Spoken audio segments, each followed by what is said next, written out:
some of the other deals that Redondo does, and I have to ask about it because it's a loan I love, and people go, "Are you crazy? That's just," is the reverse mortgage. I think it is a brilliant product, and I know Redondo Mortgage does them. I don't think either of you two gets involved in reverse mortgages. Yeah, this is a great program. I actually did one last month for my grandmother. So my own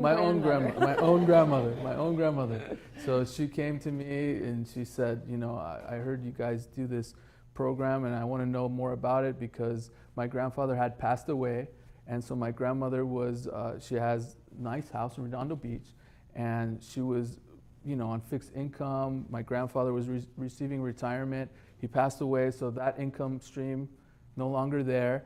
So she needed something. She was house rich but cash poor. She couldn't afford the payment, right? So I said, wow, yeah, this is this is perfect for you because this is what it's designed for.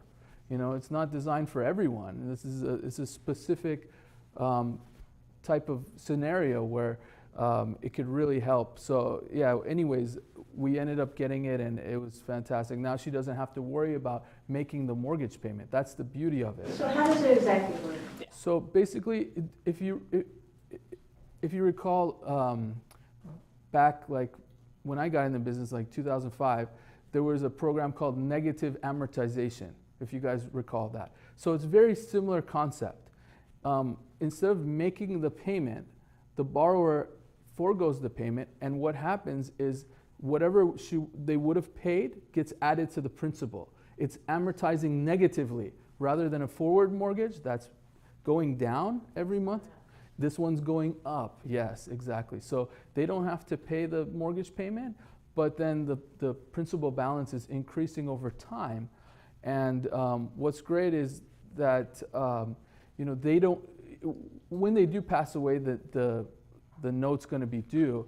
But one key thing that I don't think maybe many people know about is that they will only owe 95, the lesser between what they owe, the loan amount, and or 95% of the value of the home. They'll never be upside down, which was a big concern for a lot of people. The heirs were like, you know, when I talk to people about reverse mortgages, the first thing they do is talk to their kids, and their kids are like, no. But you have to give the deed to the bank. Yes. I mean, I've heard this. Correct. You know, that's that concept. That's the stigma. But then when they come down, I say, okay, have your family members come and we'll sit down, we'll talk about it. I go over the details of it.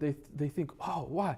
Why didn't we do this earlier? I mean, it's so, it's a way to keep folks can stay in their home, enjoy the equity in their home that they can't tap into without borrowing it and then not having a payment. Yeah, I think the misconception is that somehow the bank owns their home. Right. Yes. Explain them, it's just a mortgage, the same as a forward mortgage. It's an amount you owe, and when you leave the home, you have to pay back that loan, and any of the other equity goes to you or your heirs. And that's the big misconception, somehow the bank owns the home. Well, and the family now. Yeah, I think it's awesome. Can you do a reverse mortgage as a purchase loan? Yes, that's another thing that's really cool about it. You could do it as a purchase loan, so realtors can utilize this. If you have a borrower you have to be 62 or older. I almost qualify. I'm getting close. Which is why I like this product so much. Right? So. Yeah, so if someone has money, they want to put a large down payment, and they're retired, they don't have that income. How much of down payment would they have? Well, it depends on their age. So the older they are, the less down. The younger they are, the more down. So this is So this is just sort of a judgment. The percentage of down payment. Yeah. It depends. Like there's a schedule.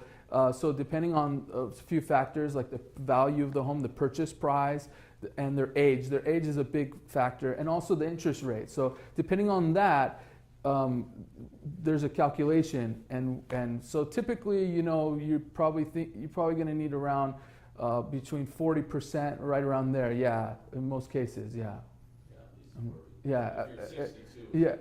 It's going to be over. Yeah.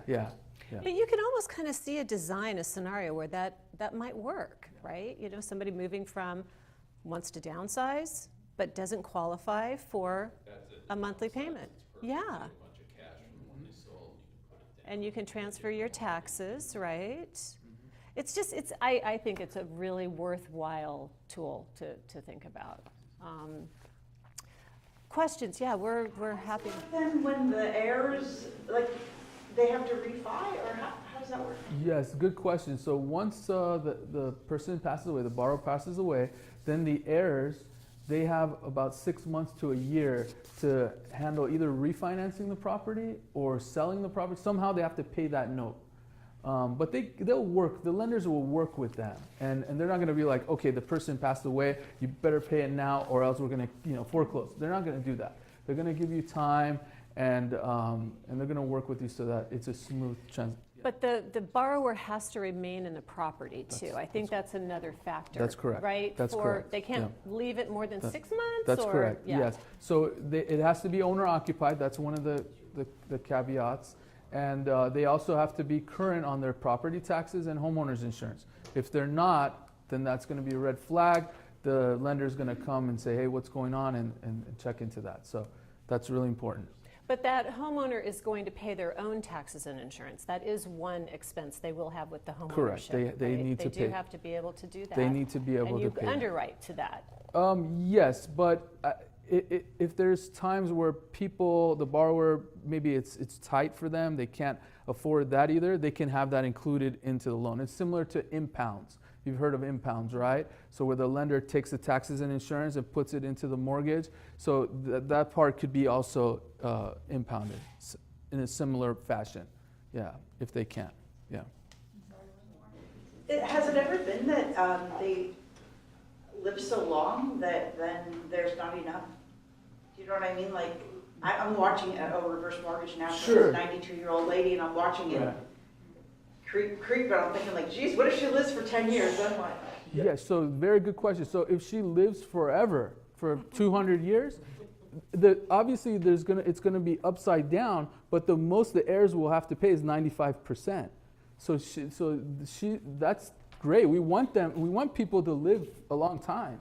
So the homeowner could continue living. Yes. The loan to value is at 95. No one is going to call that loan due. Correct. Is that right? And you just continue to live in your home as you have been without correct. any payments. Even above 95, if it goes up to 120, 150, but the most that they'll have to pay back is 95. That's really Yeah. interesting. Yeah.